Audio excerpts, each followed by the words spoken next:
أعوذ بالله من الشيطان الرجيم. بسم الله الرحمن الرحيم. قل هل يستوي الذين يعلمون والذين لا يعلمون.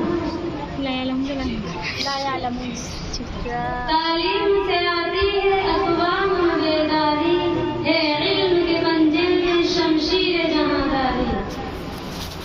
آج کے اس مبارک موقع پر جبکہ ہمارے درمیان خطیب باکمال فضیلت الشیخ کمال الدین صاحب سنابری تشریف فرما ہیں، ہم بہت خوش نصیب ہیں کہ آپ ہماری جامعہ میں تشریف لائے اور ہمیں آپ کے سامنے نقشائی کرنے کا موقع ملا. ہم آپ کا تہہ دل سے استقبال کرتے ہیں. اللہ تعالیٰ ہم سب کو دین کا دائی اور شہدائی بنائے. آمین.